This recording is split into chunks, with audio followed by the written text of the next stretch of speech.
Hello friends, welcome to our channel. जैसा कि आप लोग जानते हैं, रेलवे ग्रुप डी की एग्ज़ाम डेट आ चुकी है, जिसमें साइंस 25 मार्क्स यानी 25 नंबर की पूछी जाएगी।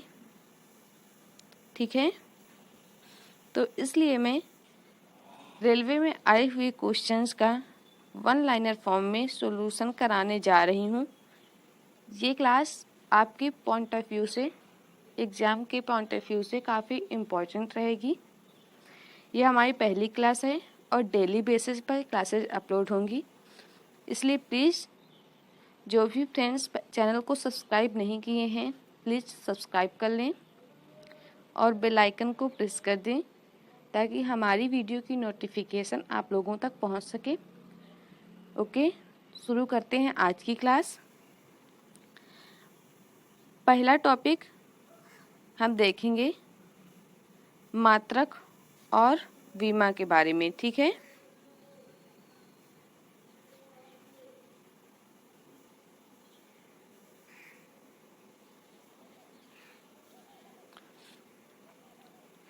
दूरी की माप। पहला पॉइंट, दूरी से संबंधित जितने प्रश्न रेलवे में आए हुए हैं पहले वो देख लीजिए। किसी वस्तु द्वारा तय की गई मार्ग की कुल पथ की लंबाई क्या कहलाती है? तो इसे दूरी कहते हैं। ठीक है, तो क्वेश्चन में आपको आएगा किसी वस्तु द्वारा तय की गई कुल पथ लंबाई, जिसमें ऑप्शन दिए रहेंगे, जिसमें आपको दूरी लगाना है, यानी किसी वस्तु द्वारा तय की गई कुल पथ लंबाई दूरी। दो निश्चित वस्तुओं की बीच की दूरी क्या कहलाती है? तो उसे लंबाई कहते हैं। ठीक है, बड़ी दूरियों को मापने के लिए उपयोग की जाने वाली SI इकाई की गुणज होती हैं। तो कौन कौन सी होती हैं बड़ी दूरियों को मापने के लिए?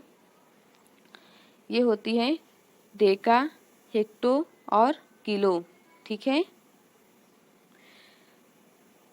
नेक्स्ट पॉइंट, छोटी दूरियों को मापने के लिए उपयोग की जाने वाली SI इकाइयों के उपगुणक हैं। तो ये कौन है? मिली, सेंटी और डेसी। ओके, देखिए नेक्स्ट, 10 की विभिन्न घातों के पूर्व लग्न एवं उनके संकेत। एक्सा को ई से प्रदर्शित करते हैं और इसका 10 की घात 18 मान होता है। ठीक है, नेक्स्ट पेंटा, इसका संकेत पी है, 10 की घाते 15 मान होता है। ठीक है, टेरा, जिसका संकेत टी, 10 की घाते 12। गीगा, जिसका संकेत जी, 10 की घाते 9। मेगा, संकेत एम और 10 की घाते 6। किलो, जिसका संकेत स्मॉल के, 10 की घाते 3 मान होता है। हेक्टो, स्मॉल h और 10 की घाते 2। डेका, इसे DA से प्रदर्शित करते हैं, DA इसका संकेत है और 10 की घाते 1 मान है। ठीक है, ऐसे ही कुछ और हैं, जैसे डेसी, डी संकेत है, 10 की घाते -1। नेक्स्ट सेंटी, इसे स्मॉल c से प्रदर्शित करते हैं और मान इसका 10 की घाते -2। मिली, जिसका स्मॉल m संकेत है, 10 की घाते -3। माइक्रो, देख लीजिए ऐसे प्रदर्शित करते हैं माइक्रो को, इसका मान 10 की घाते 6। नैनो, n से और इसका मान 10 की घाते 9। पीको, इसे p से, इसका मान 10 की घाते -12। फेमटो, इसे स्मॉल f से और 10 की घाते -15 मान है। एटो, ए से प्रदर्शित करते हैं और इसका मान 10 की घाते -18 है। ठीक है, नेक्स्ट खगोलीय दूरी। ठीक है, तो खगोलीय दूरी के क्वेश्चंस को देखेंगे। प्रकाश वर्ष द्वारा एक वर्ष में तय की गई कुल दूरी कहलाती है, जिसे क्या कहते हैं? प्रकाश वर्ष।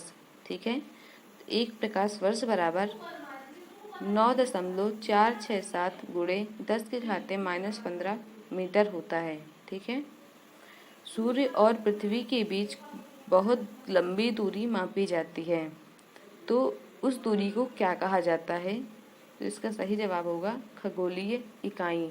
ठीक है, एक खगोलीय इकाई बराबर 1.496 गुणे 10⁻11 मीटर होता है। ठीक है, एक खगोलीय का मान।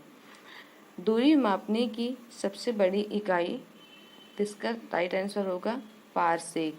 ठीक है, एक पारसेक बराबर 3.086 गुणे 10⁻16 मीटर यानी 3.26 प्रकाश वर्ष मान होता है एक पारसेक का। तो ये काफ़ी इम्पोर्टेंट है, आप लोगों को लर्न कर देना है। वैसे मैं PDF टेलीग्राम पे अपलोड करवा दूँगी, तो आप लोग वहाँ जाकर रिवीजन कर लीजिएगा। ठीक है, नेक्स्ट देखिए, लंबाई के प्रयोगात्मक मात्रक। एक फर्मी या फेक्टो इज इक्वल टू 10⁻⁻15 मीटर। एक पिकोमीटर बराबर 10⁻⁻12 मीटर। एक एंगस्ट्रॉम बराबर 10⁻⁻10 मीटर।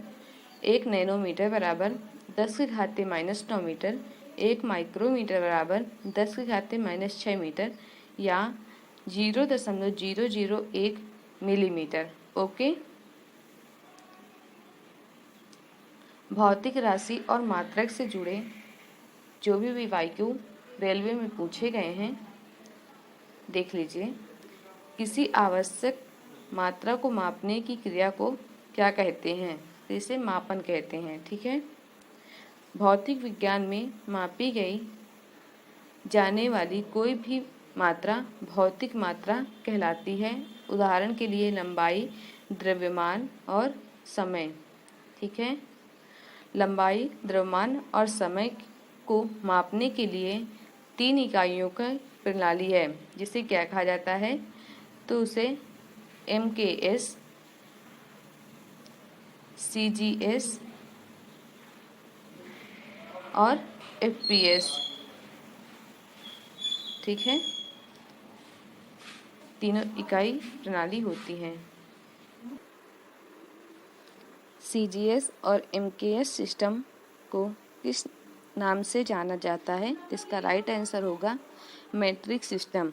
ठीक है, FPS प्रणाली को किस नाम से जाना जाता है? तो इसका राइट आंसर हो जाएगा ब्रिटिश प्रणाली। ठीक है, तो FPS को ब्रिटिश प्रणाली के नाम से जाना जाता है। ठीक है, नेक्स्ट देखेंगे, MKS प्रणाली को स्टैंडर्ड इंटरनेशनल यानी SI के नाम से जाना जाता है।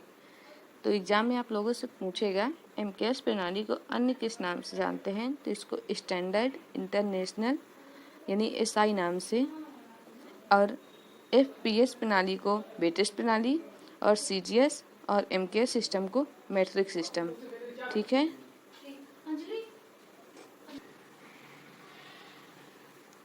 CGS इसका फुल फॉर्म सेंटीमीटर, ग्राम और सेकंड। ठीक है, MKS जिससे मीटर, किलोग्राम और सेकंड, और FPS जिसका फुट, पाउंड और सेकंड। ओके,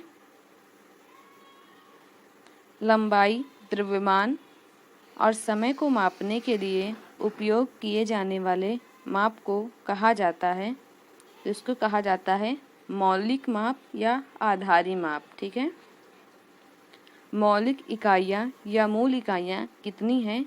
तो ये हैं 7।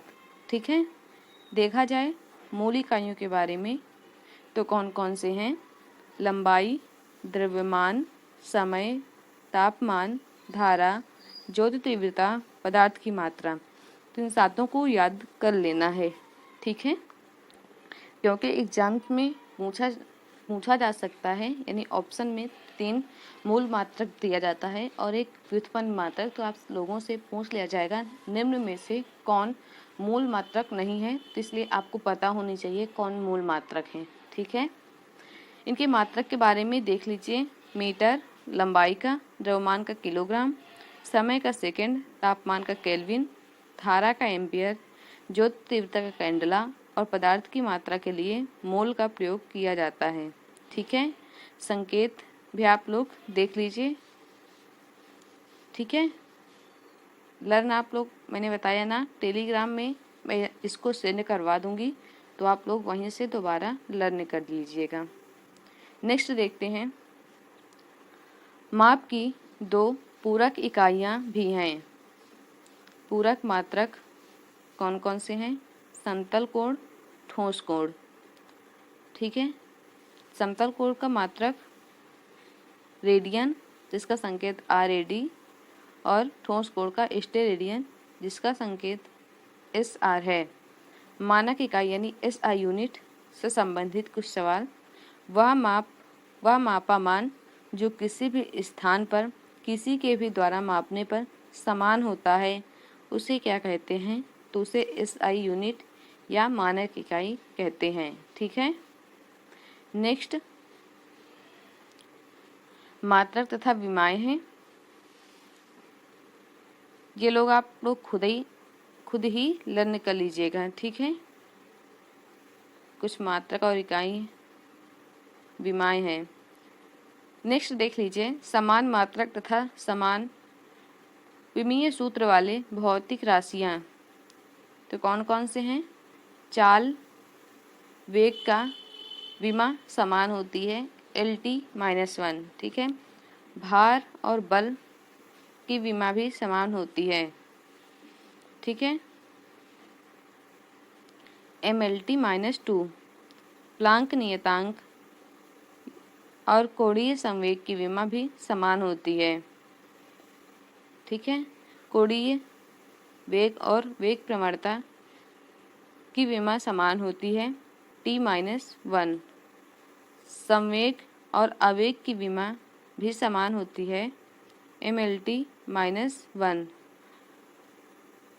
ठीक है,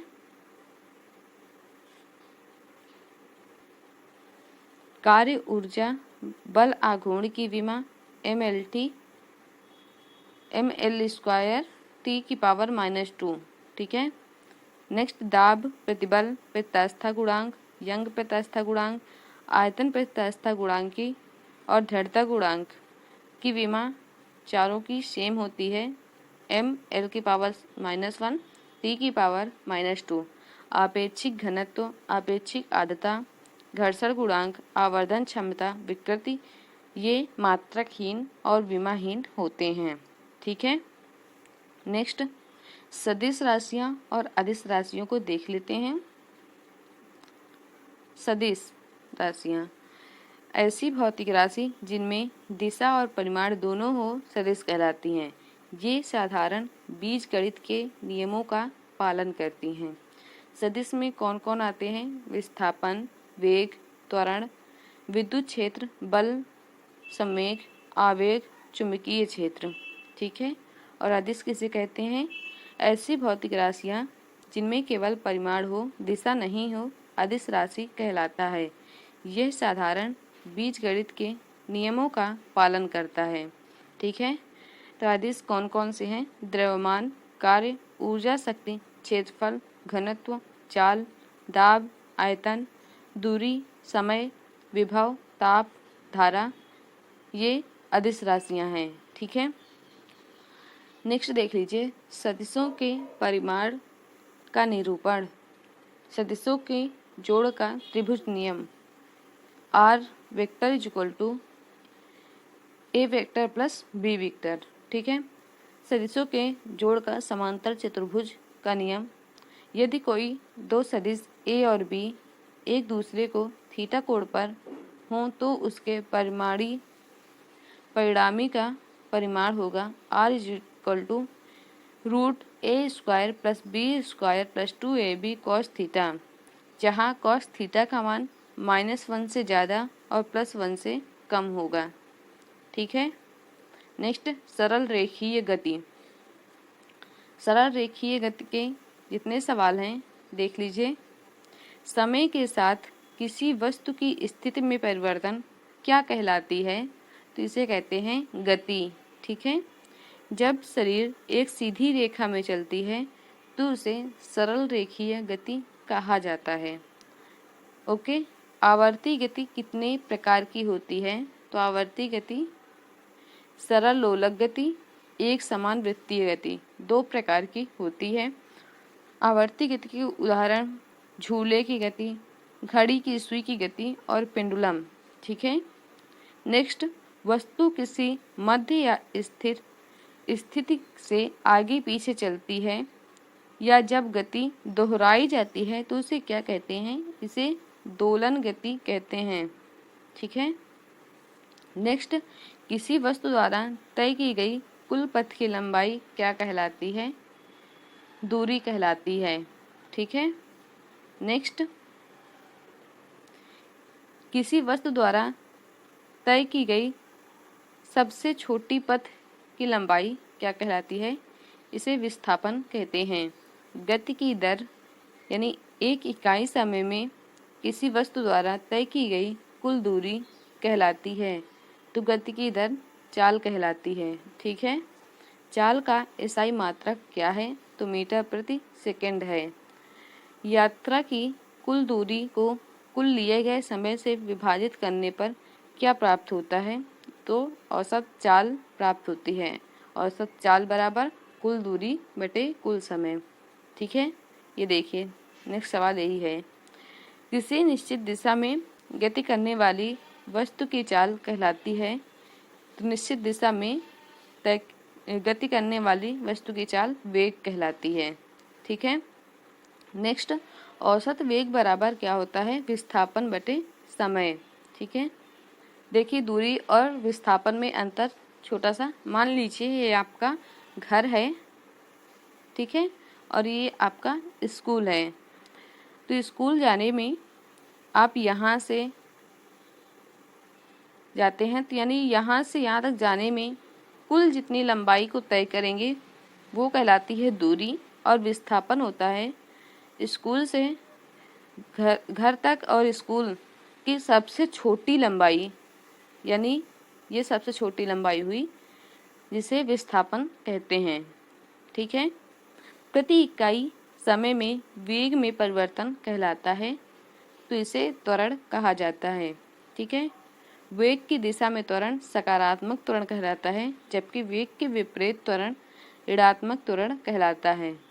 ठीक, नेक्स्ट, जब वस्तु समान समय अंतराल में वेग में समान परिवर्तन के साथ एक सीधी रेखा में चलती है उसे एक समान त्वरण कहा जाता है। ठीक है, जब किसी वस्तु का वेग असमान दर से बदलता है तो उसे असमान त्वरण कहा जाता है। ठीक है, नेक्स्ट, मुक्त रूप से गिरती हुई वस्तु किसका उदाहरण है? यानी मुक्त रूप से छत से कोई चीज़ फेंकी जाती है और वो गिरती है तो वो किसका उदाहरण है? एक समान त्वरण का। ठीक है, भारी यातायात में वाहन किसका उदाहरण है? तो ये असमान त्वरण का उदाहरण है। ठीक है, वेग और समय के बीच ग्राफ खींचने पर तब इसका ढलान किसको दर्शाता है? तो वेग और समय के बीच ग्राफ खींचने पर औसत त्वरण को दर्शाता है। न्यूटन के गति के नियमों की क्या विशेषता है? तो इसका राइट आंसर होगा सभी गति के नियम सरल रेखीय गति में एक समान त्वरण पर आधारित हैं, न्यूटन के नियम। ठीक है, नेक्स्ट देख लीजिए न्यूटन के नियम को। न्यूटन के प्रथम नियम को जड़त्वता का नियम भी कहते हैं। ठीक है, तो किसी वस्तु की एक ही व्यवस्था में रहने की प्राकृतिक प्रवृत्ति क्या कहलाती है? जड़त्व। यानी कि कोई वस्तु विराम अवस्था में है तो वो विराम अवस्था को ही धारण रखना चाहेगी, गतिमान में है तो गतिमान में ही रहना चाहेगी। ठीक है, नेक्स्ट, जड़त्वता किसके समानुपातिक होती है? तो ये द्रव्यमान के समानुपातिक होती है। किसी वस्तु का द्रव्यमान किसकी माप है? तो किसी वस्तु का द्रव्यमान जड़त्वता की माप है। ठीक है। किसी पिंड की अपनी एक समान गति को स्थिति को स्वयं बदलने में असमर्थता को कहा जाता है गति की जड़त्वता। किसी पिंड की अपनी आराम की स्थिति को स्वयं बदलने की असमर्थता को आराम की जड़त्व के रूप में जाना जाता है। ठीक है। नेक्स्ट देख लीजिए, किसी पिंड की अपनी गति की दिशा स्वयं बदलने में असमर्थता दिशा की जड़त्व कहलाती है। यानी किसी पिंड की अपनी गति की दिशा स्वयं बदलने में असमर्थता दिशा की जड़त्वता कहलाती है। एक ऊंची छलांग लगाने वाला ऊंची छलांग लगाने से पहले कुछ देर दौड़ता है ताकि गति की जड़त्वता उसे लंबी छलांग लगाने में मदद करती है। ठीक है। एक धावक अंतिम रेखा पार करने के बाद भी क्यों दौड़ता रहता है? गति की जड़त्वता उसे दौड़ाए रखती है। ठीक है। कुछ उदाहरण न्यूटन के प्रथम नियम के हैं, देख लीजिए। चलती बस से अचानक ब्रेक लगाने से यात्री आगे की ओर झुक जाना, न्यूटन का प्रथम नियम। रुके हुए वाहन के अचानक हिलने से यात्री का पीछे की ओर झुक जाना। नेक्स्ट, कालीन को डंडे से पीटने पर धूल के कणों का गिरना, ये भी न्यूटन का प्रथम नियम का उदाहरण। पेड़ पौधों की शाखाओं के हिलने से पत्तियों का गिरना। ठीक है। नेक्स्ट देख लीजिए, बल की परिभाषा किस नियम से कही जा सकती है? तो इसका राइट आंसर होगा न्यूटन के गति के प्रथम नियम से। ठीक है। जब खड़ी बस चलने लगती है तो उसमें खड़े यात्री पीछे की ओर गिर जाते हैं। ये किस नियम की स्थिति की व्याख्या करता है? तो इसका राइट आंसर होगा न्यूटन के गति का प्रथम नियम या जड़त्वता का नियम। ठीक है। अविक्षुब्ध वस्तुओं के स्थिर रहने या एक ही वेग से गतिशील रहने की प्रवृत्ति कहलाती है गति का प्रथम नियम। ठीक है। गति के प्रथम नियम को जड़त्व का नियम भी कहा जाता है। गति का पहला समीकरण वेग और समय के बीच अंतर बताता है। ठीक है। तो आप लोगों से पूछा जाएगा गति का प्रथम नियम किसके बीच संबंध बताता है? तो वेग और समय के बीच संबंध गति का प्रथम नियम बताता है। ठीक है। गति का पहला नियम क्या है? v = u + at, जहाँ पर v अंतिम वेग, u प्रारंभिक वेग, a त्वरण और t समय दिया गया है। ठीक है। न्यूटन की गति का दूसरा नियम भी देख लेते हैं। गति का दूसरा नियम स्थिति और समय के बीच संबंध बताता है। ठीक है। गति का दूसरा नियम क्या है?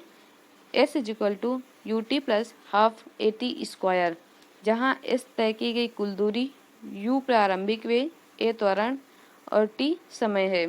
बल का सूत्र किस नियम से प्राप्त होता है?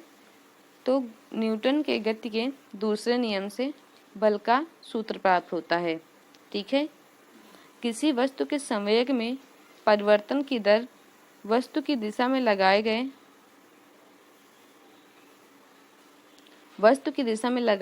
गए असंतुलित बल के समानुपाती होती है। तो कौन है? गति का दूसरा नियम। ठीक है। किसी वस्तु के संवेग में परिवर्तन केवल बल के परिमाण से निर्धारित नहीं होता, ये कौन कहता है? तो गति का दूसरा नियम। क्रिकेट में जब कोई क्षेत्र रक्षक तेज गति से आती हुई गेंद को पकड़ता है तो वह अपने हाथ पीछे की ओर खींच लेता है और गेंद पकड़ लेता है। ये किसका उदाहरण है? गति के दूसरे नियम का उदाहरण है। ठीक है। न्यूटन के गति का दूसरा नियम के उदाहरण देख लीजिए। टेनिस गेंद की तुलना में क्रिकेट गेंद से अधिक चोटें लगती हैं। ठीक है। गद्दे की तुलना में फर्श पर चोट लगने का खतरा अधिक होता है। नेक्स्ट, ऊंची या लंबी कूद में जमीन को खोदकर हल्का कर दिया जाता है ताकि कम चोट लगे। बड़ी कील को अधिक गहराई तक ठोकने के लिए हथौड़े से अधिक वार किए जाते हैं। नेक्स्ट देख लीजिए आवेग क्या होता है। बल और समय के गुणनफल को आवेग कहा जाता है। आवेग बराबर बल गुणे समय। ठीक है। आवेग की एसआई इकाई क्या होती है? न्यूटन सेकेंड, किलोग्राम मीटर पर सेकेंड स्क्वायर। ठीक है। आवेग के उदाहरण देख लीजिए। यदि कोई खिलाड़ी कैच लेना चाहता है तो वह अपने हाथ पीछे की ओर खींचता है, जिससे समय का मान बढ़ जाता है तथा लगाया गया बल कम हो जाता है। इससे कैच आसानी से पकड़ लिया जाता है। ठीक है। नेक्स्ट, समय सीमेंट के फर्श पर गिरने पर लगने वाला आदमी को रेत के टीले पर गिरने से ज़्यादा चोट लगती है। किसके कारण? आवेग के कारण। ठीक है।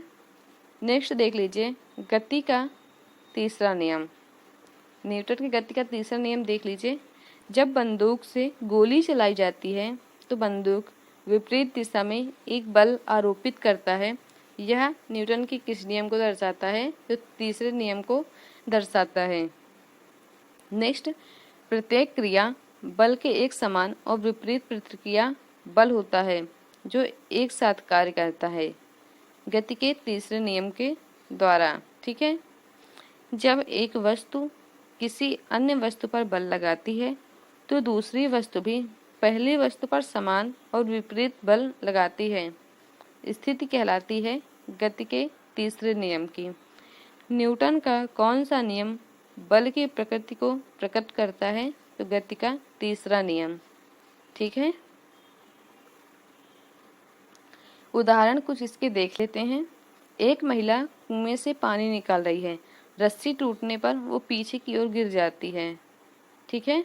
नेक्स्ट, गोली चलाने पर बंदूक के झटके के कारण चोट लगना। नेक्स्ट, तैरते समय पानी से टकराना।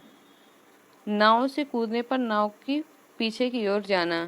रॉकेट का उड़ान भरना। गति का तीसरा नियम देख लीजिए। v square is equal to u square plus 2as है। ठीक है। गति या विश्राम का विरोध कौन करता है? पहला नियम। नेक्स्ट देख लीजिए संघट्य। संघट्य कितने प्रकार की होती है? तो 2 प्रकार की और 3 प्रकार की होती है। ठीक है। पहला प्रत्यास्थ संघट्य, दूसरा अप्रत्यास्थ संघट्य, तीसरा पूर्णतः अप्रत्यास्थ संघट्य। प्रत्यास्थ संघर्ष में देख लीजिए, यह जिस गति से टकराएगा उसी गति से वापस भी आएगा, यानी गतिज ऊर्जा संरक्षित रहता है, संवेग संरक्षित रहता है। ठीक है। अप्रत्यास्थ संघट्य किसे कहते हैं? यह जिस गति से टकराएगा उस गति से वापस नहीं आता, उससे कम गति से लौटता है। गतिज ऊर्जा संरक्षित नहीं रहती पर गति संरक्षित रहती है। ठीक है। पूर्णतः अप्रत्यास्थ संघट्य, जब कोई वस्तु किसी दूसरी वस्तु टकराएगी तो वह उस वस्तु से चिपक जाएगी और आपस में जुड़कर एक हो जाएगी और गति एक ही गति से चलने लगेगी। तो इसमें गतिज ऊर्जा संरक्षित नहीं होती, संवेग संरक्षित होता है। ठीक है।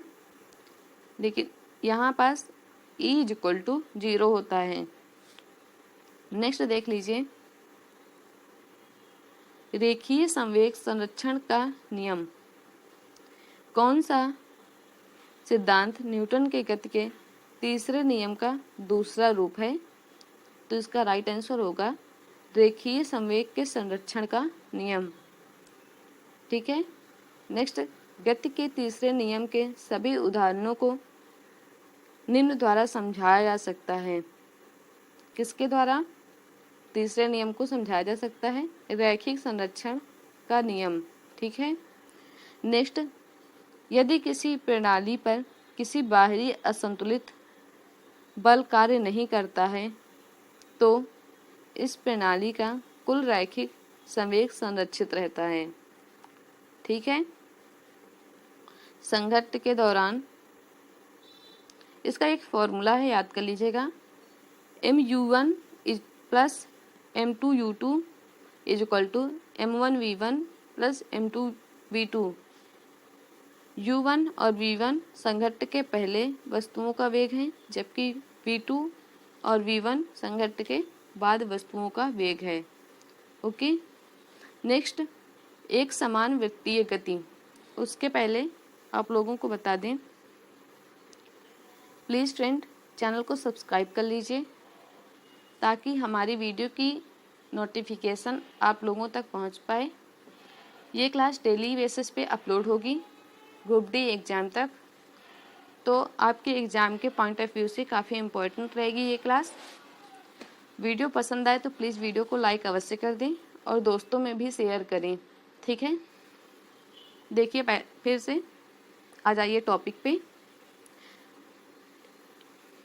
वृत्ताकार गति जिसमें गति की कण की गति स्थिर रहती है कहलाती है, तो एक समान वृत्तीय गति कहलाती है, ठीक है। बल कण के वेग के समकोण पर लगातार किस गति से कार्य करती है, तो इसका राइट आंसर होगा एक समान वृत्तीय गति से। यदि कोई पिंड त्रिज्या r के वृत्ताकार पथ के चारों ओर एक बार घूमने में 30 सेकंड लेता है, तो वेग इस प्रकार दिया जाता है, v is equal to 2πr/t, ठीक है। किस गति में अभिकेंद्रीय त्वरण की दिशा प्रत्येक क्षण बदलती रहती है, तो एक समान वृत्ताकार गति में। जब कोई पिंड एक समान गोलाकार गति करता है तो क्या बदल जाता है, प्रत्येक बिंदु पर केवल दिशा ही बदलती है, ठीक है। एक समान वृत्तीय गति देख लीजिए, ये त्वरण है, गति वस्तु ऐसे करती है यानी कि उसकी दिशा ऐसे होती है, ठीक है। एक समान वृत्तीय गति के दौरान क्या परिवर्तित नहीं होता, तो वेग, द्रव्यमान, गतिज ऊर्जा परिवर्तित नहीं होती है, ठीक है। किसी वस्तु का वृत्त की परिधि के अनुदिश घूमना या वृत्ताकार पथ पर घूमना क्या कहलाता है, एक समान वृत्ताकार गति, ठीक है। किसी वस्तु यानी एक वस्तु किस गति के दौरान अंदर की दिशा में एक बल का अनुभव करती है, तो ये एक समान वृत्ताकार गति में, ठीक है। नेक्स्ट, किस स्थिति में एथलीट की गति अधिकतम त्वरित होती है, तो जब एक वृत्ताकार ट्रैक पर दौड़ता है। वृत्ताकार गति में एक छद्म बल जो त्रिज्या के अनुदिश कार्य करता है और वृत्त के केंद्र से दूर निर्देशित करता है, उसे क्या कहते हैं, इसे अपकेंद्रीय बल कहते हैं। जबकि वृत्ताकार पथ पर किसी वस्तु के निरंतर संवेग के लिए कौन सा बल प्रत्यारोपित करता है, जिससे बल केंद्र की ओर कार्य करता है, तो उसे अभिकेंद्रीय बल कहते हैं।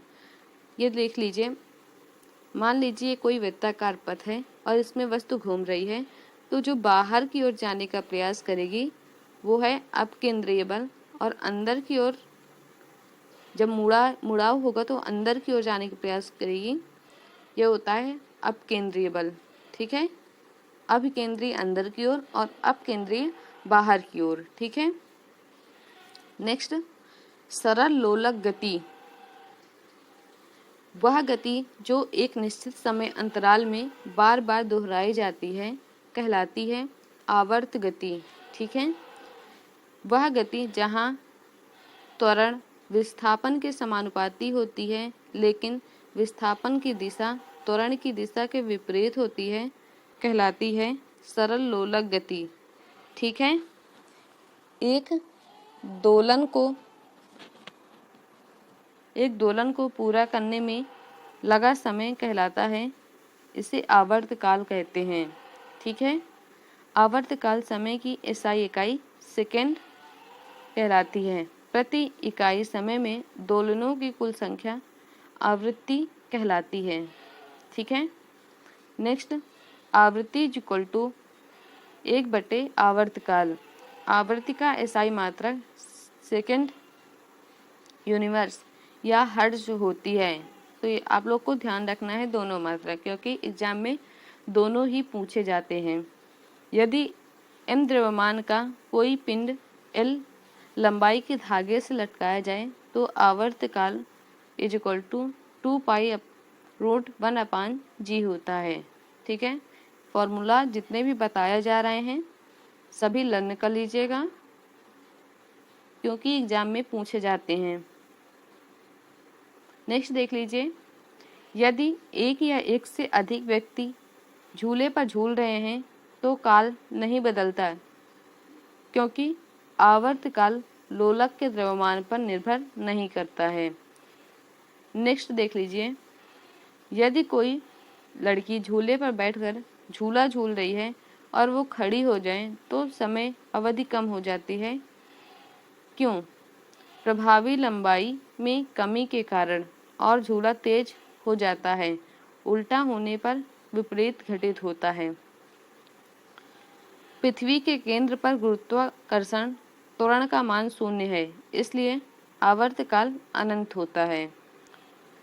गर्मी के दिनों में पेंडुलम घड़ी के पेंडुलम की लंबाई बढ़ जाती है, जिसके कारण अवधि बढ़ जाती है और पेंडुलम धीमा हो जाता है।